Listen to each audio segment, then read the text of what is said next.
আমি আল্লাহ বলতেছি একটা তাকায় দেখো, আল্লাহর হুকুম ইব্রাহিম নবী তাকায় দেখে কুলনা ইয়া নারু কুনি বারাকাও ওয়া সালামান আলা ইব্রাহিম। ওই আগুনের চূড়াটা আল্লাহ শান্তির বিছানা বানায় দিয়েছে। আপনার বলুন তো নমরুদের আগুনের চূড়া আল্লাহ শান্তির বাগান কেন বানালো? কারণ আল্লাহর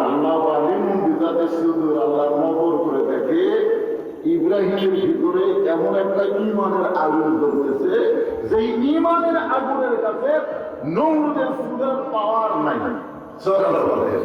আপনারা বলেন তো আমাদের ঈমানের মধ্যে আগুন আছে না নাই? এই আগুন যতদিন জ্বলবে ততদিন সেই মানুষ বাতিলের সঙ্গে আপোষ করবে না। দরকার হলে দুনিয়াতে জীবন দিবে কিন্তু বাতিলের সঙ্গে আপোষ করবে না। এখন আল্লাহ বলতেছেন নিশ্চয় আপনাকে কাউসার দেওয়া হবে। কাউসার সাহাবায়ে বললেন ইয়া রাসূলুল্লাহ, যে হাউজে কাউসারের পানি পান করে জাহান্নামে গেলে জাহান্নাম জান্নাত হয়ে যাবে। সে হাউজে কাউসারের পানি আল্লাহ এমন একজন মানুষকে দিবেন যিনি হলেন রাহমাতুল লিল আলামিন। যিনি হলেন কি? রহমতুল্লাহ আলামিন। আপনারা কিছুক্ষণ আগে শুনলেন না? আল্লাহ হচ্ছে রব্বিল আলহামদুলিল্লাহ রব্বিল আলামিন। আমার নবী হচ্ছে রাহমাতুল লিল আলামিন। আপনারা এই দুই আয়াতের ব্যাখ্যা সমস্ত তাফসীর করেছেন যে যতটুকু এরিয়ার রব হলেন আল্লাহ, ততটুকু এরিয়ার রহমত হলেন মুহাম্মাদুর রাসূলুল্লাহ। তো বলতেছে হুজুর যে হাউজে কাউসারের পানি নিয়ে যখন হাসর ময়দানে আপনি থাকবেন, হাসর হবে তামার সানি, সূর্য নিচের দিকে নেমে আসবে, মাটি পুড়ে তামা হয়ে যাবে। ওই সময় ইহুদি খ্রিস্টান কাফেরের বাচ্চারা যদি আপনার কাছে এক পেয়ালা করে পানি চায় আর আপনি যদি পানি দিয়েই দেবেন আর ওরা ওই পানি পান করে যদি জাহান্নামে যায়, জাহান্নাম তো জান্নাত হয়ে যাবে। আল্লাহ রাসূল বললেন সাহাবীরা তোমরা কি মনে করতেছো? হাউজে কাউসারের মালিক আমি না, মালিক হচ্ছে আল্লাহ, আর আমি হলাম বন্টনকারী। আপনারা বলেন তো বন্টনকারীকে আপনারা কি করেন? যারা বাঁচতে দেয় সাকিদা করে কোনো জায়গায় খাবেন না, কোনো জায়গায় সাকিদা। আল্লাহ রাসূল বললেন আমি হলাম সাকিদা, আমি হলাম বন্টনকারী। আমি ইচ্ছা মতো বন্টন করতে পারবো না। হাউজের কাউসারের পানি পান করতে গেলে তার মধ্যে দুইটা গুণ থাকা লাগবে। দুইটা গুণ থাকলেই সে হাউজের কাউসারের পানি পান করবে। এক নম্বর গুণ হলো ফাসাল্লি লিরাব্বিকা, আর দুই নম্বর গুণ হলো ওয়ানহার। এক নম্বর হলো নামাজ আর দুই নম্বর কুরবানি। তারাই পান করবে কেবলমাত্র হাউজে কাউসারের পানি। তাহলে এক নম্বর কি? জোরে করো। এখন যারা আমার সামনে বসে আছেন কাশিম মাহফিল, কারা কারা ঈশার নামাজ না পড়ে আবার শুনতেছেন? কারা কারা হাত তুলে করতেছেন? কারা কারা ঈশার নামাজ না পড়ে আবার শুনতেছেন? আপনারা একটু নিজের বিবেক দিয়ে চিন্তা করেন তো যে ফজর পর্যন্ত বাঁচার গ্যারান্টি আমার আছে? যদি ফজর পর্যন্ত বাঁচার গ্যারান্টি না থাকে, এশার নামাজ বাদ দিয়ে আপনি ওয়াজ শুনতেছেন আর ফজরের আগে যদি আপনি মারাই যান, তাহলে দুনিয়ার কত মানুষ আপনার জানাজা নামাজ পড়লে আপনি জানাজা যাবেন? বিবেকে একটু চিন্তা করেন। কারণ রাসূল বলেছেন মান তারাকা সালাতু মুতাম্মিদান ফাকাদ কাফারা, ইচ্ছা করে এক ওয়াক্ত নামাজ দেওয়া বাদ দিল তার অবশ্যই আল্লাহর সাথে কুফরি করবে। তাহলে ঈশার নামাজ বাদ দেওয়ার আওয়াজ শুনতেছেন ফজর আগে যদি আপনারা মরে, এই হাদিস অনুযায়ী তো আপনার কাফের হয়ে মরবেন। আর কাফের জানাজাতে এখন লাভ হবে যদি এখন আপনারা নিয়ত করবে হুজুর আজকে এই নামাজের সূরা কাউসারের সুন্দর করে আমার মনের মধ্যে ভুল স্বীকার করে আমি ফজর থেকে বাকি জীবন একটা ওয়াক্ত নামাজ বাদ দিব না। কারণ এই নিয়ত করার সাথে সাথে সারা জীবন যত নামাজ না পড়ার পাপ হয়েছে আমার নিয়ত করার সাথে সাথে সব পাপ মাফ করে দেবে। তাহলে এখন কি নিয়ত করা যায়? শুনে আমরা ফজর থেকে আর একটা ওয়াক্ত নামাজ ইচ্ছা করে তারাকা সালাতুল মোতাবের শব্দ হচ্ছে ইচ্ছা করে। যদি আপনি কোনো কারণে বাদ যায় তাহলে সেটা আদায় করবেন, কথা বুঝলেন? কিন্তু ইচ্ছা করে আমরা একটা ওয়াক্ত নামাজ বাদ দিব না। এই পাঠাগারের যুবকরা যারা মাহফিল করতেছে, তোমরা দেখা এই যুবকদের মধ্যে অনেকে মাহফিল এসে পড়ে। 6 বছর হলো মাহফিল করতেছে, প্রতি বছর মাহফিল করি আমার এলাকার কাপড় আছে।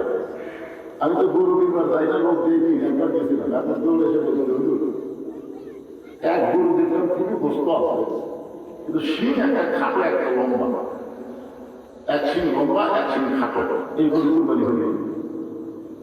তখন বাজার সুন্দর হয় না। আমি বললাম ভাইজান তুমি কয়টার সময় হাতে থাকছো? তবে আমি 3টার সময় আছি। তো 3টার সময় এরকম 6টা বাজবে, তুমি গরুর শিং খাটো লম্বা কত যাচ্ছে, তুমি কি আসল নাম করছে? গরু কিনা তালা করো নামাজ খেতে নেই। আমি বললাম তুমি যে গরু দিবা সেটাই দেবে। যে গরু সেটাই দেবে। আরে নামাজ নাই তারা কুরবানি কিসে? হ্যাঁ, যারা কুরবানির কথা খালি এখানে নেই, অন্য কথাটা আল্লাহ বলেছে ইন্না সলাতি ওয়া নুসুকি ওয়া মাহইয়ায়া ওয়া মামাতি লিল্লাহি রাব্বিল আলামিন। নিশ্চয়ই তোমার নামাজ, তোমার কুরবানি, তোমার বেঁচে থাকা, তোমার মরে যাওয়া সব তার জন্য। তাহলে এখানে আল্লাহ বললেন ফাসাল্লি রাব্বিকা ওয়ানহার, ওখানে বললেন ইন্না সলাতি ওয়া নুসুকি। তাহলে আগে কি কুরবানি না আগে নামাজ? তো যার নামাজ নেই তার সাথে যদি আপনারা ভারী কুরবানি দেন নামাজে, মনে করেন আপনারা একজন নামাজে একজন বেনামাজে দুইজন মিলে একটা গরু কিনছে, নামাজে বেনামাজে মিলে আপনারা কুরবানি করবেন, গোশত খাওয়া হবে কিন্তু কুরবানি হবে না।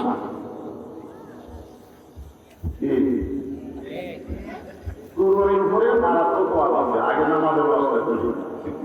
তাফসীর মাহফিল নামাজ ধরা লাগবে, ঠিক কিনা বলেন? নামাজ যদি আপনারা আদায় করেন 3টা পুরস্কার আল্লাহ দুনিয়াতে আপনাদেরকে সঙ্গে সঙ্গে দিবেন। 1 নম্বর পুরস্কার হল ফালিয়াবুদু রাব্ব হাযাল বাইত আল্লাযী আত'আমাহুম মিন জু'ইন ওয়া আমানাহুম মিন খাউফ। এখানে 2টা পুরস্কার আছে। তোমরা যদি ওই ঘরের মালিকের গোলামি করো, ওই ঘর মালিক আল্লাহ ঘরে তোমরা যদি গোলামি করো, নামাজ পড়ো, সঙ্গে সঙ্গে তোমাদের 2টা পুরস্কার দেওয়া হবে। 1 নম্বর পুরস্কার হলো তোমাদের রিজিকের কোনো পেরেশানি হবে না। ভারত যতই চিনি বন্ধ করে দেয়, যতই পেঁয়াজ বন্ধ করে দেয়, যতই আলু বন্ধ করে দেয়, তোমাদের রিজিকের কোনো পেরেশানি করা লাগবে না। আল্লাহ থেকে, আসমান থেকে, জমিন থেকে তোমাদের রিজিকের ব্যবস্থা করবে। জোরে বন্ধ হবে। আর 2 নম্বর পুরস্কার কি? আপনার বলেন তো কিছুদিন আগে ভারত আর পাকিস্তান যুদ্ধ লাগছিল, আপনার জানেন? হ্যাঁ,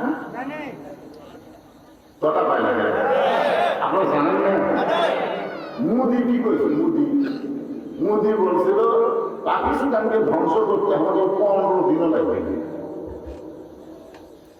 আর পাকিস্তানের যিনি প্রধান সেনাপতি তিনি আবার 30 পারা কোরআনের হাফেজ। তিনি কয় পারা? 30 পারা কোরআনের হাফেজ হলেন পাকিস্তানের আর্মির প্রধান সেনাপতি।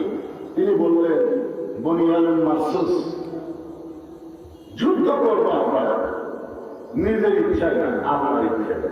যদি ভারত আমাদের আক্রমণ করে, আমরা ভারতকে আক্রমণ করবো। আমরা দোয়া দরুদ দিয়ে ভারতের হাত থেকে বাঁচার চেষ্টা করবো না, কারণ আল্লাহ নবীকে বলেছেন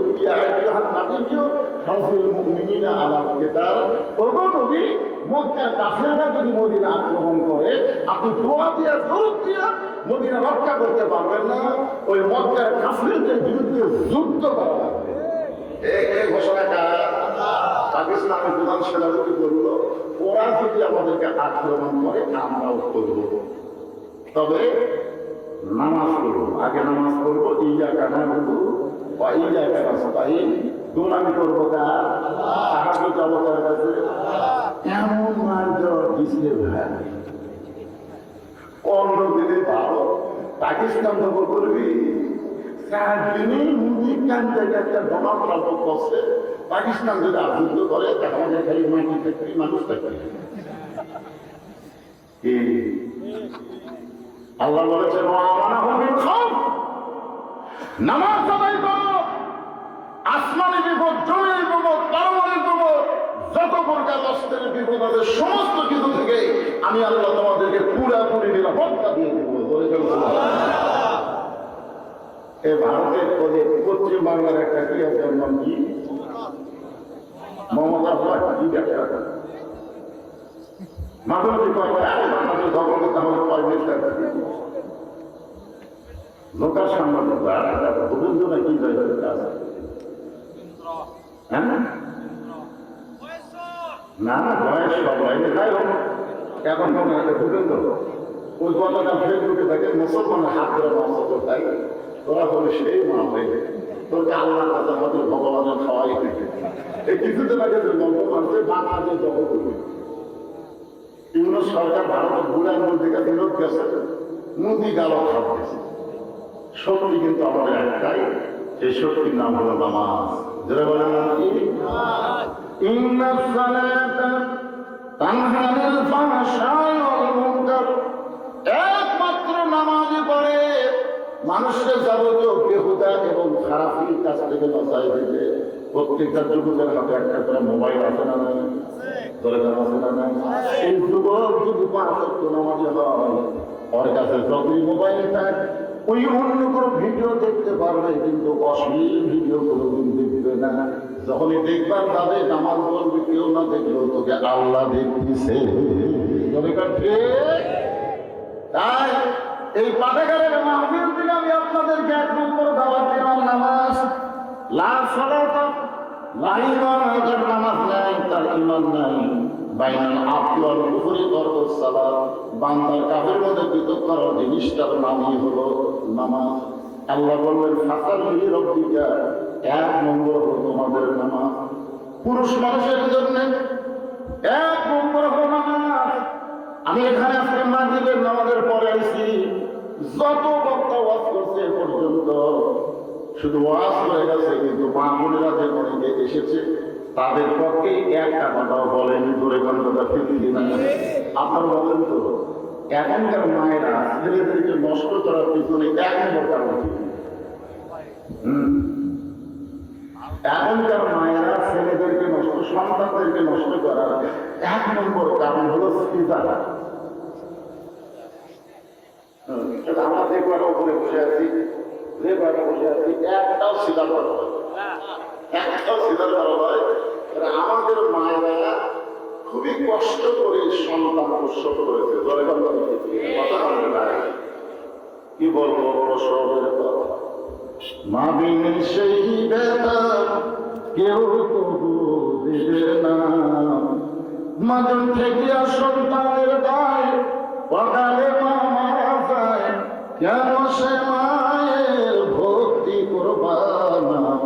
এমন দরদি ভাবে কেউ হবে না আমার মা। মা গো, খেয়াল করবেন, আমরা যারা পুরুষ মানুষ আমাদের 1 নম্বর আমল হচ্ছে নামাজ। নামাজ যদি আমরা না পড়ি, কোন আমল আল্লাহ আমাদের কবুল করবে না। আর নারীদের জন্য 1 নম্বর নেক আমলের নাম হলো পর্দা। পর্দা বেশি নারী দরকার হলে সন্তান প্রসব করতে মরে যাবে, কিন্তু অপরিচিত ডাক্তারের কাছে সিজার করবি না। ধরে কথা দেখবি না। আমার গ্রাম সম্পর্কে ভাবিছিল আর স্বামী সম্পদ, তুমি অত কষ্ট করতেছো, তোমার সিজার করো বলে আমাকে সিজার করবি, সে বড় মানুষ নিয়ে মানুষকে তা করে যারা দিবে। আমার পেটে সন্তান ধারণ করছি পর্দার ভিতরে, আর এটি আর সিজার করবো আমার পেট ব্যাগে গেলে সেই পেটটাকে বাচ্চা বার করে দিবি, আর সেই বাচ্চা দুনিয়াতে ভালো হয়ে ওই মোবাইল ছাড়া ভাত খাবি না। মোবাইল দরকার হলে যত কষ্ট আমি মরে যাবো, কিন্তু আমি নর্মালে বাচ্চা নেবো, আমি সিজার করাবো না। করাইনি, 2-3 দিন কষ্টের পরে বাচ্চা হয়ে গেছে। আমাদের আগেকার খুবই ডিসিশন ছিল। আমার মায়েরা পর্দা বন্ধুরা শোনেন, একটা মেয়ে মানুষ মারা গেলে কোন পুরুষ মানুষ তাকে ধরে কবরের মধ্যে নামাবার কারণে ইমাম গাজ্জালিকে যখন মেয়েদেরকে পর্দা সম্পর্কে বলা হলো, উনি সরাসরি বললেন কবর, সরাসরি শব্দ বললেন কবর। ছাত্ররা বললেন হুজুর, মেয়েদের পর্দার কথা বলছি, আপনি কবরের কথা কেন বললেন? ইমাম গাজ্জালি বললেন, একটা মহিলা মারা গেলে যে সমস্ত পুরুষ মানুষ তার দেহ ধরে কবরের মধ্যে নামাবার পারবে, কেবলমাত্র তারা ছাড়া সকলের কাছে মেয়েকে পর্দায় থাকতে হবে। আমার এই সহজ কথাকে আপনারা বুঝতে পারবেন না? একটা মেয়ে মানুষ মারা গেলে তার লাশ ধরে যারা কবরের মধ্যে নামাবার পারবে, শুধু তাদেরকে ছাড়া যত পুরুষ আছে সকলের কাছে মেয়েদেরকে পর্দার মধ্যে থাকতে হবে। এখন আপনারা হিসাব করে বলেন তো, আপনার বউ যদি মরে যায়, বা আপনার মেয়ে যদি মারা হয়, বা আপনার মা যদি মারা হয়, তারা লাশ ধরে কবরের মধ্যে নামাবার পারবে?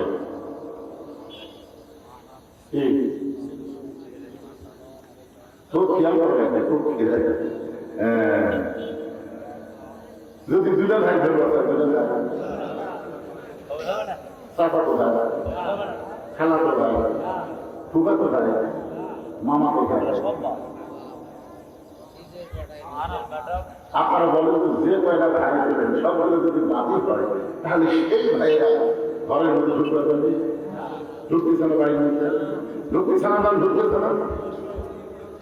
আমার মায়েদের জন্য বলতে দেবার সময় আল্লাহ কোরআনে وَقَرْنَا فِي بُيُوتِكُنَّ وَلَا تَبَرَّجْنَ تَبَرُّجَ الْجَاهِلِيَّةِ الْأُولَى, আয়াতের ব্যাখ্যা করতে গিয়ে বলেছেন মেয়েদের কোনো আমল ততক্ষণ পর্যন্ত কবুল হবে না যতক্ষণ পর্যন্ত তারা পর্দার ভিতরে না থাকবে। কোনো আমলও মেয়েদের কবুল হবে না যতক্ষণ পর্যন্ত তারা পর্দার মধ্যে না থাকবে। আপনারা বলেন, আমাদের মা বোনদের পর্দা ওয়াজ করার দরকার আছে না? আল্লাহ রাসূল ফাতেমাকে দেখায়, দেখে বললেন, ফাতেমা, কখনো কি তোমার মনে হয় যে তোমার বাবা আল্লাহর নবী বলে তুমি জান্নাতে যাবে? এরকম কি কখনো তোমার মনে হয়? এই খুব মনোযোগ শুনে ফাতেমা বলতেছে, বাবা আপনি কি খান? আমার বাবা শুধু নবী না, আমার বাবা হলো ইমামুল আম্বিয়া, ইমামুল মুরসালিন। এত বড় নবীর মেয়ে হয়ে আল্লাহ আমাকে জান্নাত দিবে না? আল্লাহ রাসূল ফাতেমার হাতে একটা চুমা দিয়ে বললেন, না, তুমি বড় ভুল মনে করেছো। বিশ্ব নবীর মেয়ে হলে আল্লাহ তোমাকে জান্নাত দিবে না। জান্নাতে যাইতে গেলে তোমাকে আমল করে জান্নাতে যাইতে হবে, আমল করে জান্নাতে যাইতে হবে। এখন ফাতেমা বলতেছে, বাবা কি আমল করলে আল্লাহ পাক জান্নাত দিবে? রাসূল বললেন, মেয়েদের যদি খুব বেশি আমল করা লাগবে না, ঈমান গ্রহণ করার পরে মাত্র 4টা আমল করা লাগবে। দুটিয়া করবে মাত্র 6টা আমল, মাত্র 4টা আমল করা লাগবে। 1 নম্বর আমল হলো পর্দা, 2 নম্বর আমল হলো নামাজ, 3 নম্বর আমল হলো রমজান মাসে রোজা, আর 4 নম্বর আমল হলো স্বামীর কথা মতো চলা, স্বামীর চাওয়া মতো খেদমত করা। খুব খেয়াল করবে, এই 4 নম্বরের ব্যাখ্যায় বলা হয়েছে, স্বামী যখন খেদমত চাবে, বউ ইচ্ছা করে স্বামী খেদমত করা যাবে। স্বামী যদি খেদমত চাই, দেখো তো আমাকে চুলকে দেওয়া যাবে, দেখো তো আমার মাথা ভিজেছে, টিপে দেওয়া যাবে। স্বামী খেদমত চাইলে স্বামীর খেদমত করা যাবে, তবে ইচ্ছা করে স্বামীর খেদমত করা যাবে না। কেন? অতি ভক্তি, অতি ভক্তি। যদি কোনদিন দেখেন বউ আপনাকে ইচ্ছা করে পাও টিপতেছে, ইচ্ছা করে বাতাস করতেছে, ইচ্ছা করে কপাল টিপতেছে, আপনি বুঝবেন সেই দিন আপনার বউ আপনাকে একটা অন্যায় প্রস্তাব দিবে। তাহলে আমার কথার মুখস্থ শোন। আচ্ছা দেখুন, হঠাৎ বাতাস করতেছে, কেউ কারেন্ট নাই, কারেন্ট ফ্যান গুললে হবে না, তোমার রান্না করে যাবে, তোমাকে বাতাস করতে, তারপরে বাতাস করতেছে, কপাল করতেছে, এরকম নির্বাচন থেকে আপনি বলতেছেন, যাকে আল্লাহ আমাকে বউ দিতে করো, তোমার মতো বউ বাহর ভাগ্য দেবো। এ কথা শুনি বউ কান্না শুরু করতে, স্বামীকে কান্না করতে, এমনি কান্না করতে, স্বামীকে কি জন্য কান্না করবো না, এমনি কান্না তোমার বলে লাভ হয়। আরে পাখি, তুমি আমার পরিচয় করতে বলো কি করে কান্না করতে। শোনো, আমি যেটা বলবো এটা যদি শোনো তাহলে স্বামীকে কি আছে বলো? বলে তুমি যখন ব্যবসা করতে যাও, বাইরে যাও, চাকরি যাও, তখন তোমার বুড়ার বাপ আর বুড়া বাপ হয় কলজার আগুন ধরে গেছে। তুমি যদি তোমার বুড়া বাপ মায়ের সাথে থাকতে চাও, তাহলে আল্লাহ রাস্তায় আমার বাপের বাড়ি থাকা যাবে। আর আমার নিয়ে যদি জান্নাতের সংসার করবো চাও, তাহলে তোমার বুড়া বাপ মাও বাপ দেওয়া লাগবে। ওমা আলাইনা বিল্লাল বালা।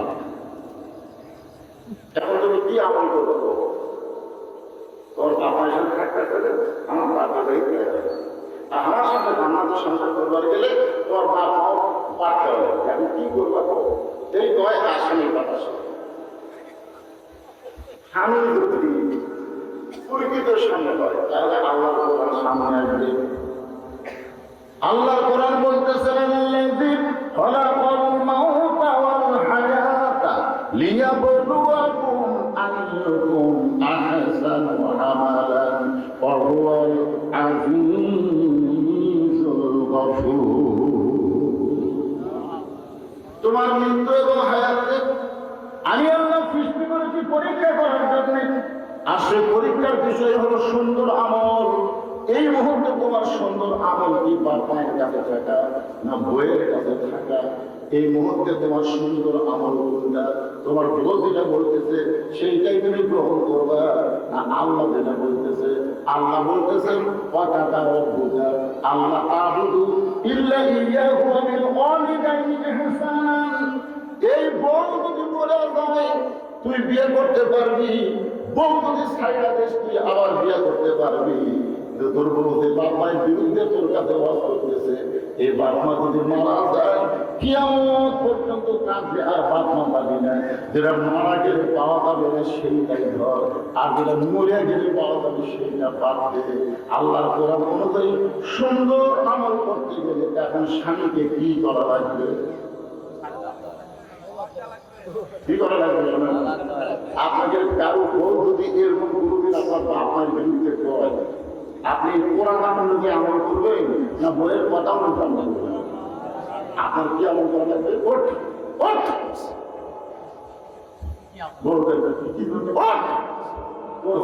সব ব্যাগের মধ্যে করছে।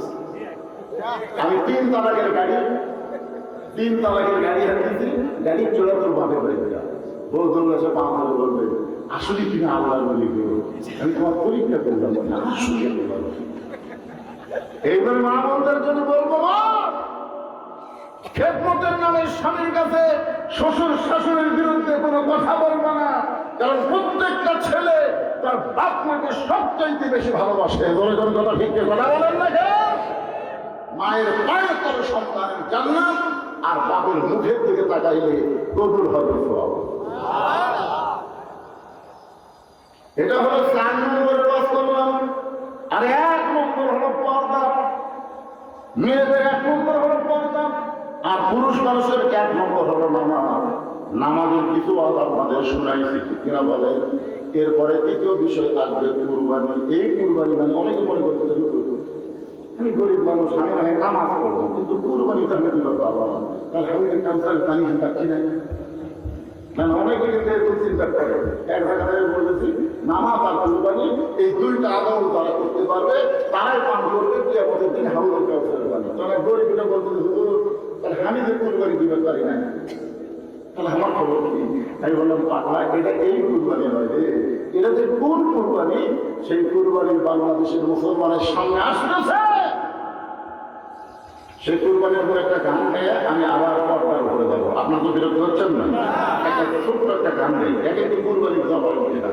ইমানের দাবি যদি কুরবানি হয়, সেই দাবি ঘরে বসে থাকা নয়।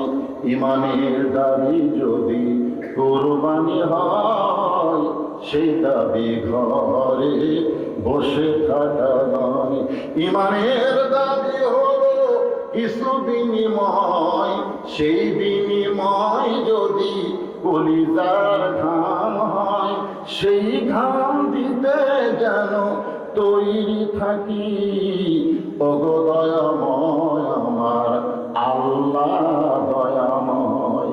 ইমানের দাবি হলো অগ্নিশিখা, বাতিলের বিরুদ্ধে জ্বলতে শিখা, সে আগুনে জ্বলে জ্বলে দিব ইমানের পরিচয়।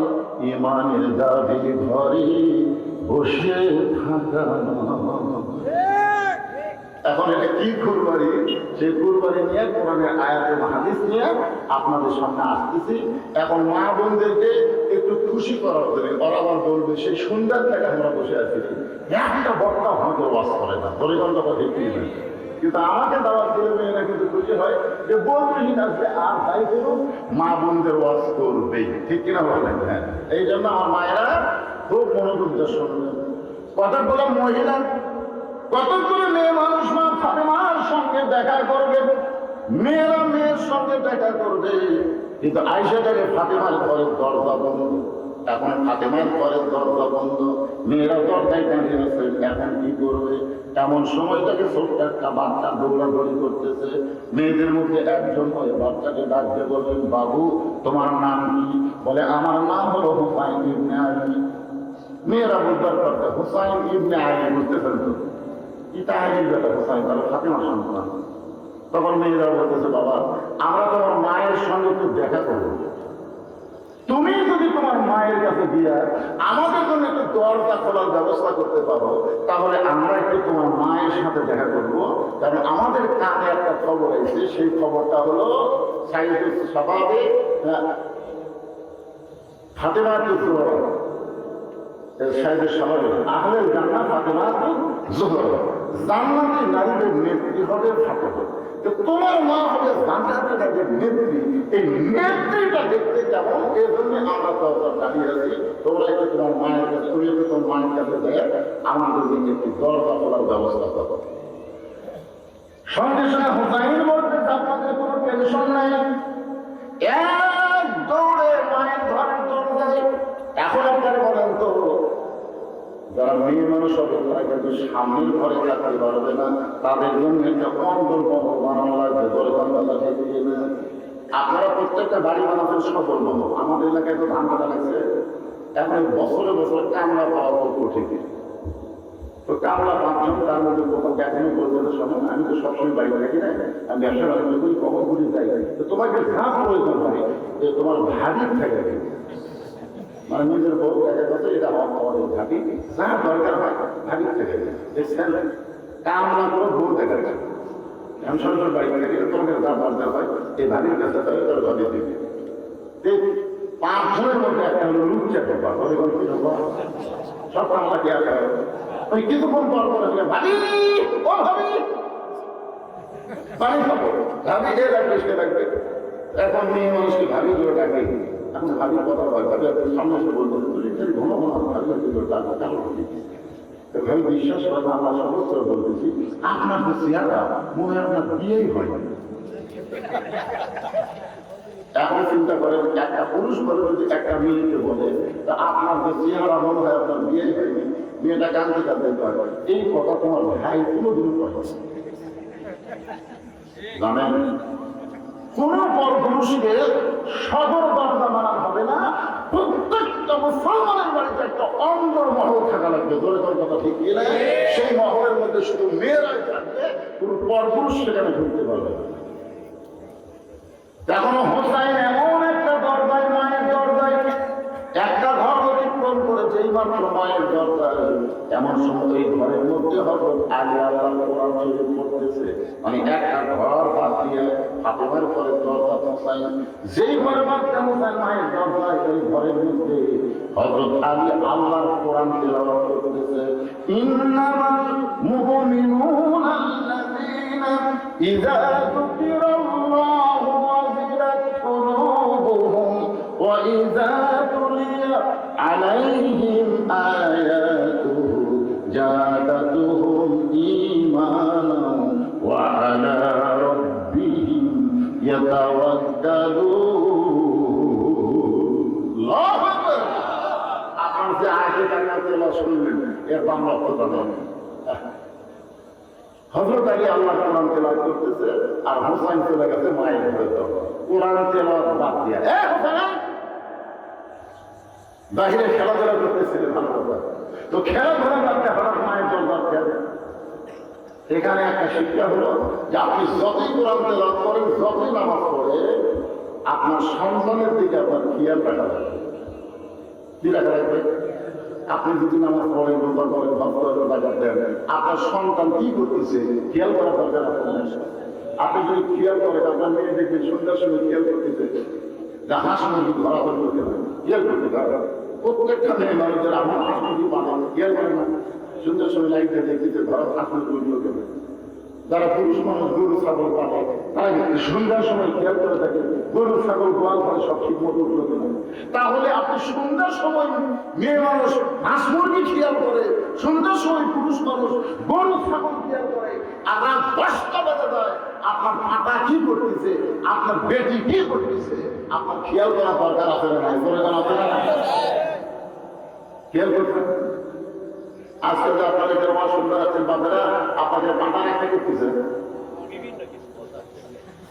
বিভিন্ন কিছু করতেছে। খেয়াল করা লাগবে না, খেয়াল করা লাগবে না। আল্লাহ কেন বললেন ও আনফুসাকুম ওয়া আহলিকুম নারা, জাহান্নামের আগুন থেকে বাঁচতে গেলে তুমি একলা বাঁচতে পারবে না, তোমার আহার পরিবার নিয়ে বাঁচা লাগবে। এই টাকা দেখে ছোট্ট বাচ্চা বাঁচায় তার যদি বাপের দেখিয়ে দেখছে তারা খেলাধুলা করতেছিল, ভালো কথা, সে খেলাধুলা করতে মায়ের ঘর দরকার কেন? হোসেন বলতেন বাবা কতগুলো মেয়ে মানুষ দরকার দাঁড়িয়ে আছে, তারা আমার মায়ের সঙ্গে দেখা করবার চাই। এখন আমি মায়ের কাছে গিয়ে শুনবো মা কি তাদের সাথে দেখা করবে কিনা, মা কি তাদের জন্য দরকার করবে কিনা, এইটা মায়ের কাছে আমি শুনবার চাই। আমি বললেন তোমার বয়স কত? নিজের ছেলেকে বলতেছে তোমার বয়স কত?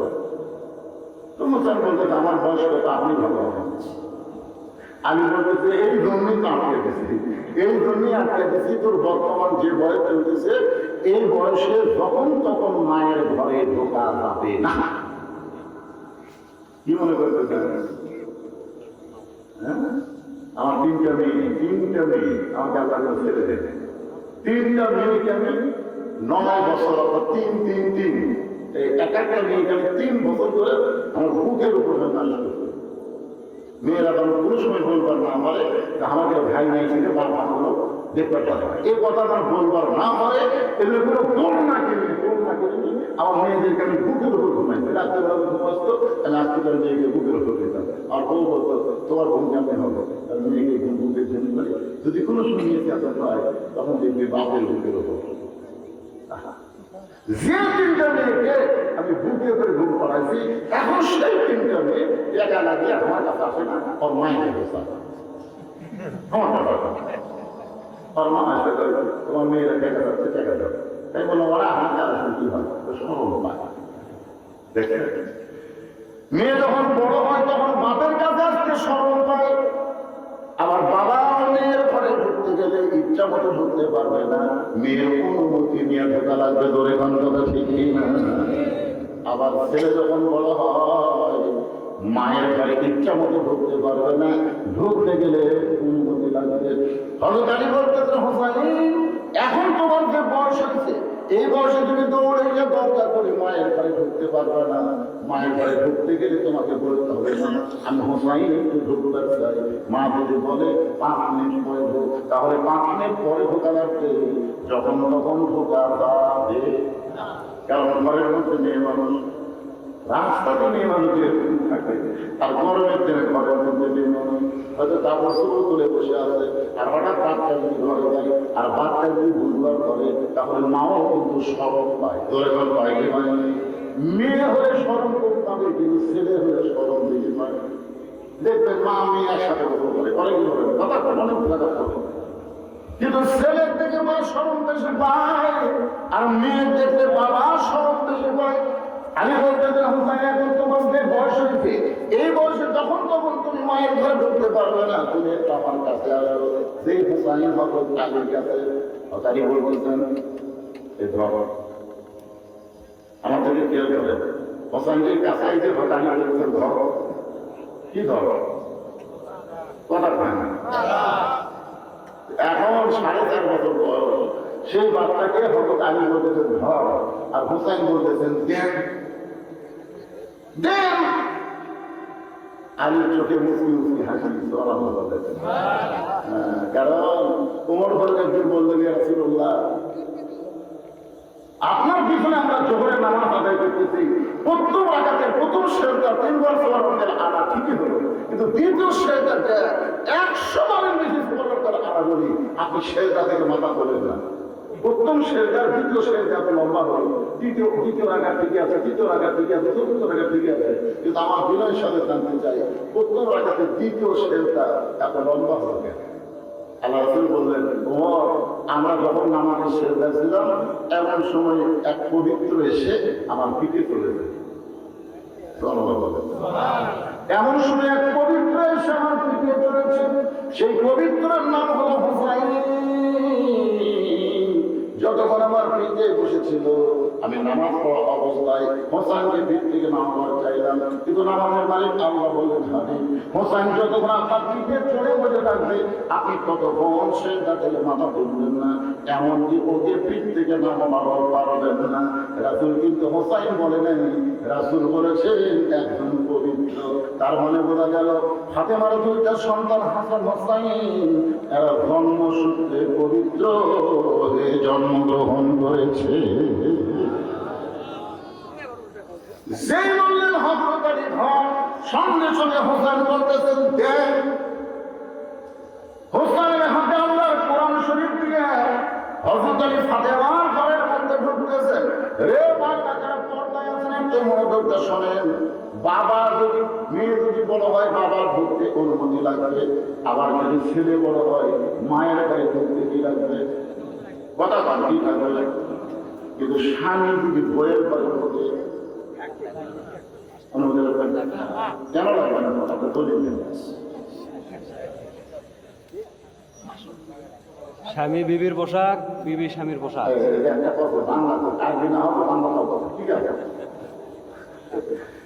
দেখছেন প্রতিদিন এই ভিডিও করবার ওয়াজ মুখস্থ হয়ে গেছে। এর ওয়াজটা হচ্ছে আরবিটা হচ্ছে ভাইজান আমার বলতে হবে, হুন্না লিবাসুল্লাকুম ওয়া আনতুম লিবাসুল্লাহুন্না। স্বামী হলো বিবির পোশাক, বিবি হলো স্বামীর পোশাক। আপনি মনে করেন এক ঘরের মধ্যে স্বামী স্ত্রী ছাড়া আর কেউ নেই, কিন্তু দরজা জানলা বন্ধ করে স্বামী স্ত্রী ন্যাংটা হয়ে শুয়ে থাকে, পাপড়ি কথা কন না, পাপড়ি কোনো কথা নেই। একই কবরের মধ্যে 2 স্বামী স্ত্রী ঘুম পাবে, কোনো কথা।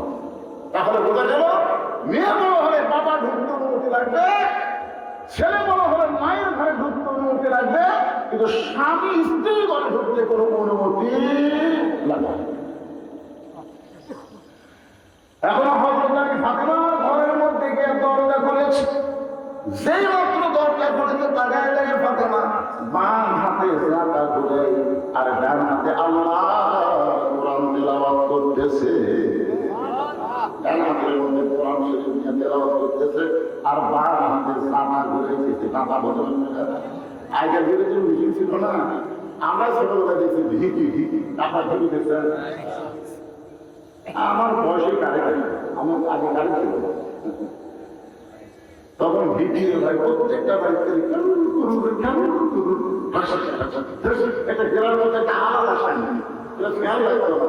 কঠিন গরমের মধ্যে আমরা কাছে ছাই ফোন করতাম, তোর টাকা করে তোর ভয় ছিল না, ধরে কথা পাবো না কি দিক ছিল।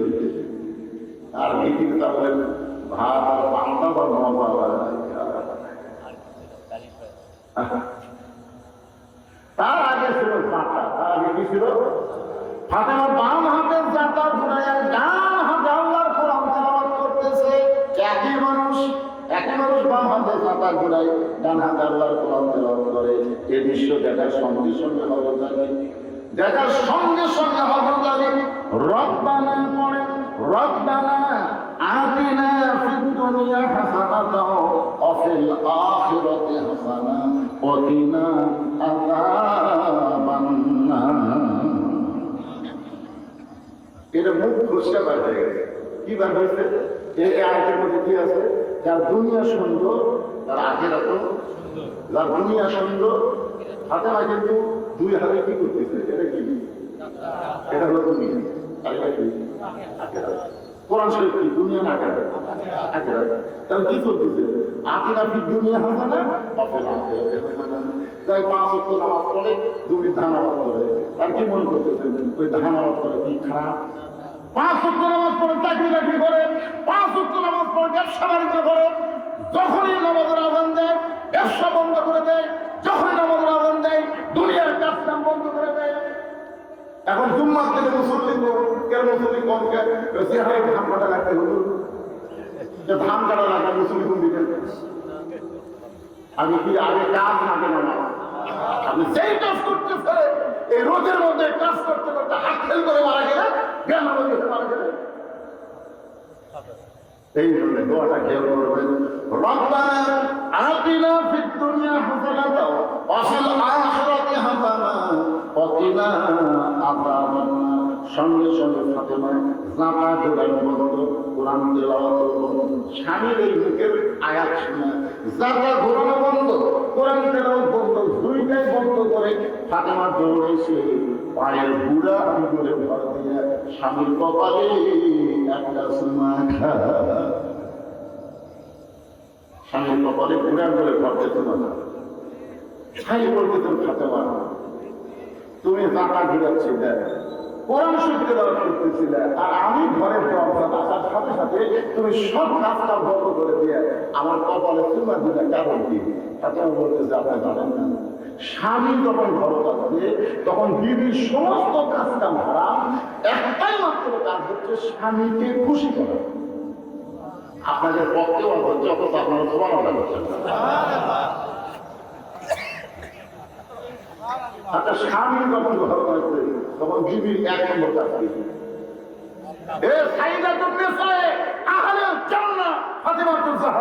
যিনি জান্নাতি নারীদের নেত্রী হবে তিনি বলতেছেন স্বামী যখন ঘরে আসবে বিবির সমস্ত কাজ কাম হারাম, 1 নম্বর কাজ হলো স্বামীকে খুশি করা।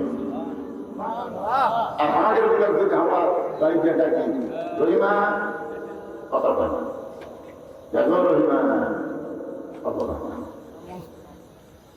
শোনাচ্ছেন রহিমা কি এত ডাকিং কেন? আমার কাম নেই। স্বামী ডাকিছে আমি দেখার কাম নেই।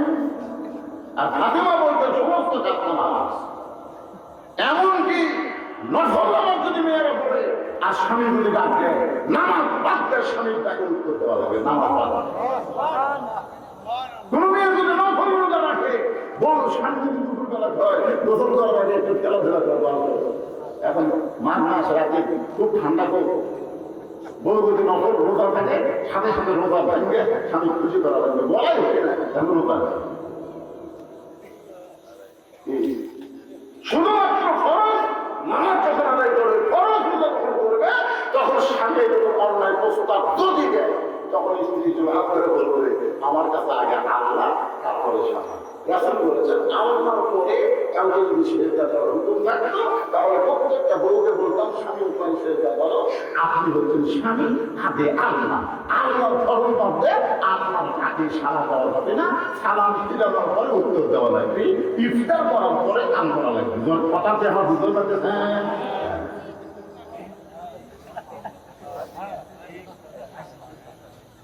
আমার মায়েরা যারা দরকার অন্তর আছেন একটু মনোযোগটা শুনবেন। হযরত আলীর কবরে চুম্বন দিয়ে বলে ফাতেমা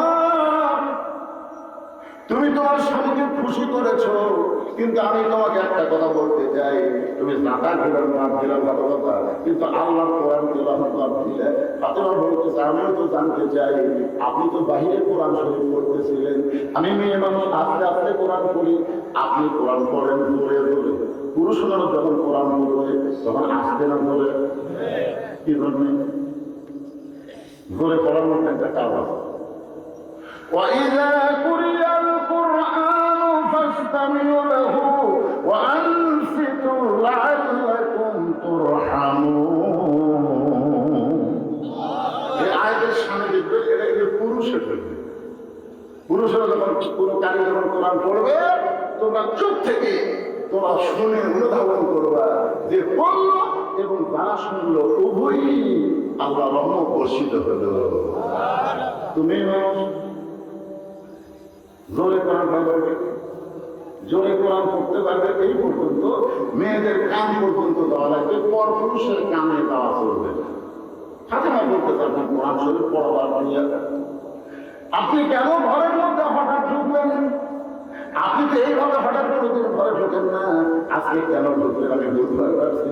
আজকে কোরআন শরীফ পড়তে পড়তে আপনার বইয়ের কথা মনে হয়ে গেছে। আলী বলতেছেন ফাতেমা, আসল ঘটনা হলো তোমার সন্তান হুসাইন। আসল ঘটনা হলো তোমার সন্তান হুসাইন। যেই মাত্র বলেছে তোমার সন্তান হুসাইন, ফাতেমার চোখটা দর দর করে পানি পড়তেছে। আমার হুসাইন এখন কি ব্যাপারে করলো? আলী বলতেছেন ফাতেমা, তুমি হুসাইনের নাম শুনলে চমকে উঠেছে। ফাতেমা বলতেছে আমার বাবা সবসময় আমাকে বলতো ফাতেমা তোমার দুইটা সন্তানের মতো হাসান অবিকল, আমি নবীর মতো।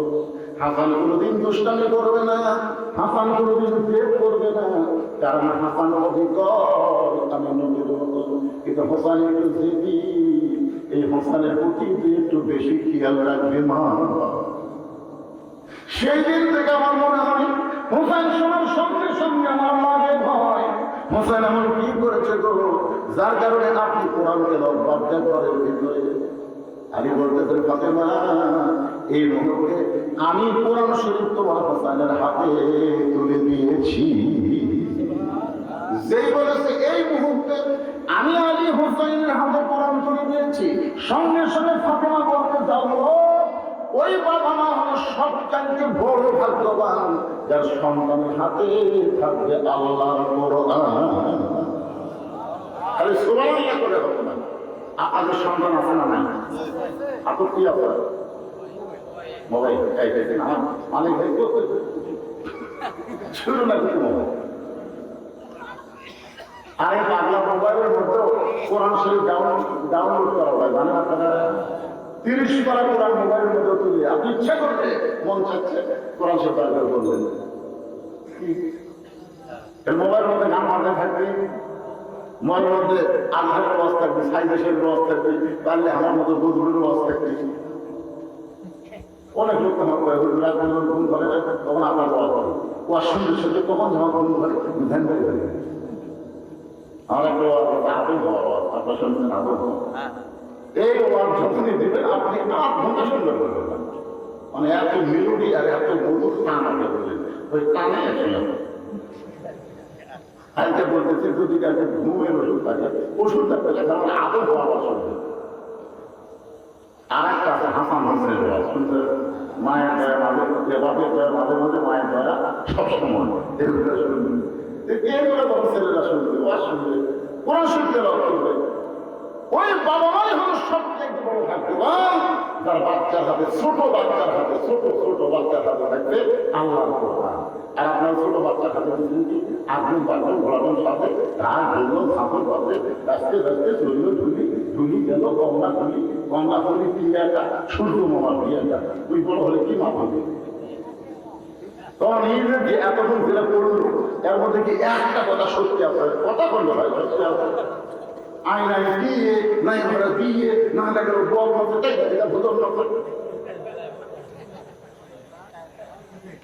শোনেন, যদি আপনার ছেলে বড় হয়ে যায়, এখন আপনার নাতিতে মাদ্রাসার নুরানি শিক্ষা আছে, মাদ্রাসায় নুরানি শিক্ষা আছে, ক্লাস 3 পর্যন্ত নুরানি পর্যন্ত পড়বে।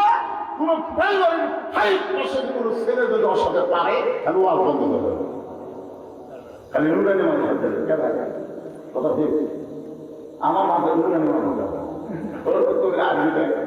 আরবি দেখতেছে 1 নম্বর, বাংলা 1 নম্বর, ইংরেজি ছেড়ে দেবে।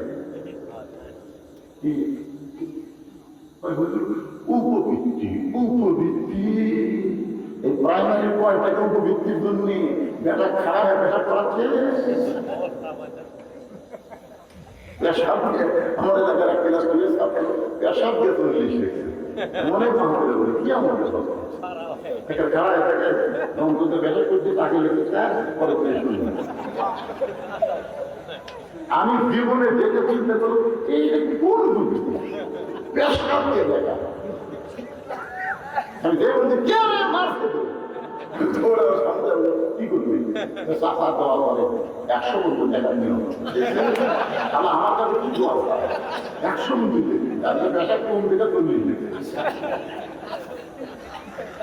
এ কোন ক্লাসে পড়িস রে?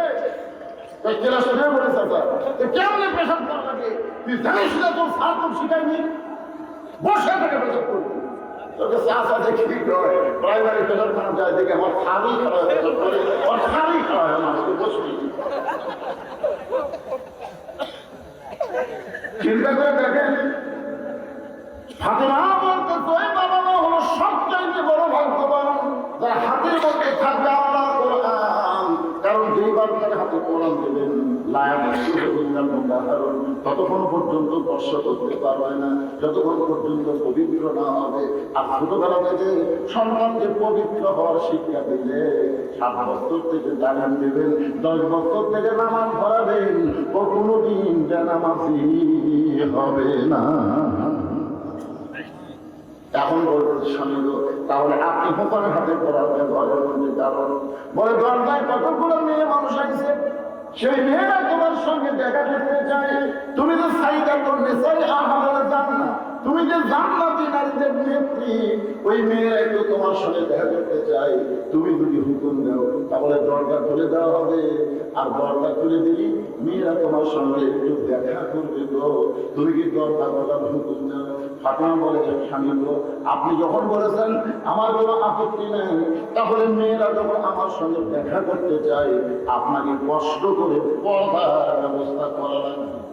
যেই বলেছেন আপনাকে কষ্ট করে পর্দার ব্যবস্থা করা লাগবে, আলী মুফতি মুফতি হাসেন বলে ফাতেমা মেয়েরা মেয়ের সঙ্গে দেখা করতে গেলে পর্দার কোনো ব্যবস্থা লাগে না। কারণ আপনাদের এলাকায় যেখানে মেয়েদের বসার ব্যবস্থা করছে সেখানে কি এক মেয়ের জন্য ঘেন ঘেন বসার একটা আপনারা বসার একটা ব্যবস্থা করেননি? করছেন? কোন জিনিস পাঁচশে আছে, তাহলে সব মেয়েরা 1000 বসেন। তারা হযরত আলী বলতেছে মেয়েরা মেয়ের সঙ্গে দেখা করবে, এখানে কোনো পর্দার ব্যবস্থা লাগবে না। ফাতেমা মুফতি হাসান বলে আপনি জ্ঞানের সম্রাট, আপনি জ্ঞানের সম্রাট হতে পারেন, কিন্তু পর্দা বিষয়ে আমার চাইতে আপনি কম হবেন। মাগরিবের নামাজের পরে যে হুজুর ওয়াজ করলো উনিও বলতেন আনা মাগরিবাতুল ইলমি ওয়া আলিউ বাবা, এই যে আমার কাছে ফরজ ওয়াজ করলো ও বলতো আনা মাগরিবাতুল ইলমি ওয়া আলিউ বাবা। রাসূল বলেছেন আমি হচ্ছে ইলমের শহর, আমি হচ্ছে তার দরওয়াজা।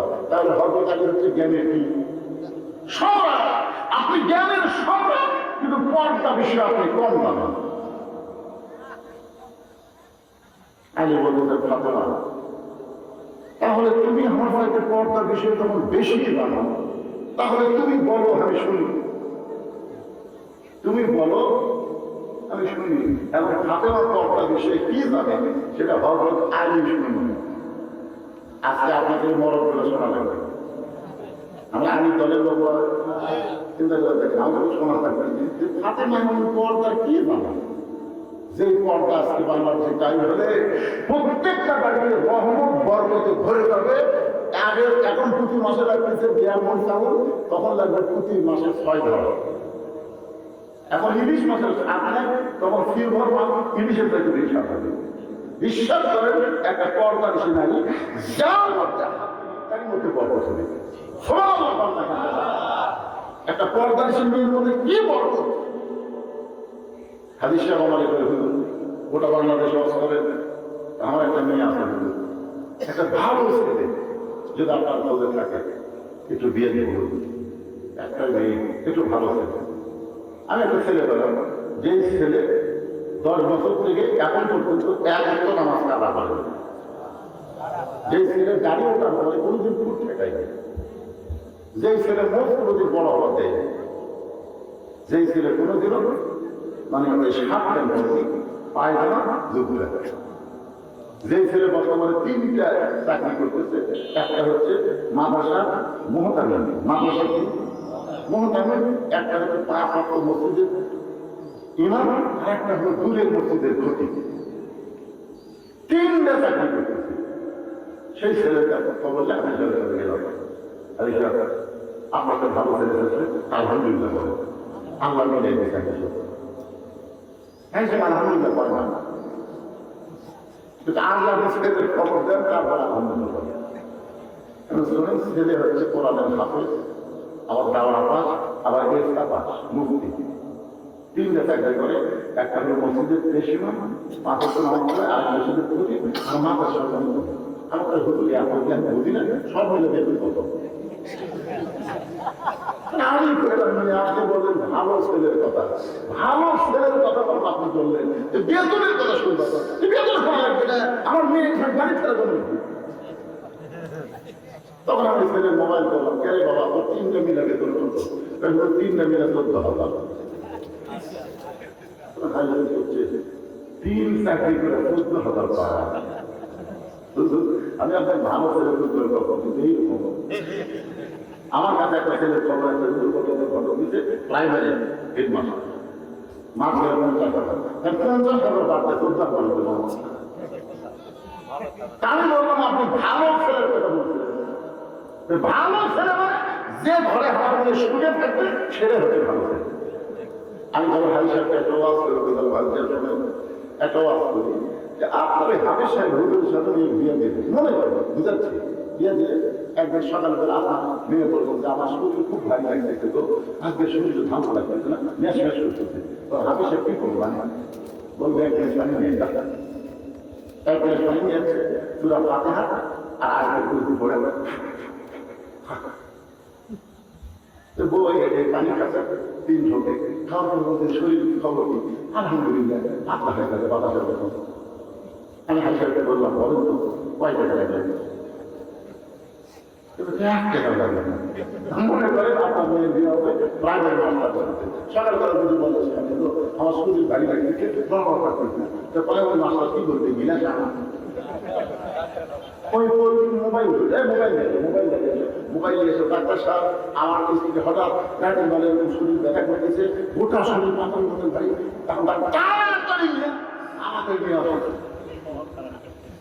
এখন তাড়াতাড়ি আমার উপরে ডাক্তারের কাছে নিয়ে গেছে, ডাক্তার চেয়ারা চেয়ারা মনে করতেছে যে তার গরম পেশা পরীক্ষা করে, যে পরীক্ষা করেন সেটা পরীক্ষা করেন, সব পরীক্ষা টরীক্ষা ডাক্তার সেখান থেকে 6,000 টাকা, 6,000 টাকা দিয়ে মেয়েকে দিল। আমি হাজার কত গেল 6,000, আর হাফিজ সাহেবের কত গেল 14,000 টাকা আপনি চিন্তা করতেছে, আর 50,000 টাকা আপনি খুশি হয়ে গেছে। ইলিশ মাছ কিনতে বইয়ের হাতে দিবে, যে বাজারে কেউ কিনতে পারে না, হাতে কিনছিলে যাও পাক করো, এই পাক করবে, পাক করে 2 জন খাবার বলে দেবে। এখন ইলিশের স্বাদ নেই, আর আমি সব মাসিল করে বিসমিল্লাহ তরকারি পাক করবে, সব বিসমিল্লাহ কাটছি করে স্বামী স্ত্রী খাবার করছে, তখন বলছে আল্লাহ আমার বাড়ি করে না, ফিমর হত্যা করে না, অর্জন আল্লাহ আল্লাহ বিসমিল্লাহ বরকাতিল্লাহ করে ভাত আর ফিল করে বন্ধ করে বলতে তুমি না ছিল আমার করে ইলিশের মতো স্বাদ আছে। আল্লাহ যতবার বিসমিল্লাহ করছো ওটা ফিলবার হবে, ইলিশ বর্গ দেওয়ার মালিককে, কথা বলেন বর্গ দেওয়ার মালিককে। একটু মনোযোগ দেবেন আমার মা বোনেরা, আমি পর্দার কথা বলতেছি। ফাতেমা বলের স্বামী গো, যে কয়টা মেয়ে দরকার দাঁড়িয়ে আছে আপনি কি তাদের চিনেন? আপনি কি তাদের চিনেন? আলী বলতেছে কি বলবে? যদি বলে চিনি, উত্তর কি হলে বলো? শোনেন, বইয়ের পরীক্ষা করতে পারে। আমি একদিন খালি আমার বইয়ের সামনে করছিলাম, ভাই বউ খুবই সুন্দর, এ কথা বলা সারা আমার বউ বলতে কবে থেকে লুচে হয়ে আমার আমার সাফাতো ভাই বইয়ের কথা আর বইয়ের কাছে কবে থেকে লুচে হয়ে আপনার সাফাতো ভাই বউ থেকে আগে হারাম তাহলে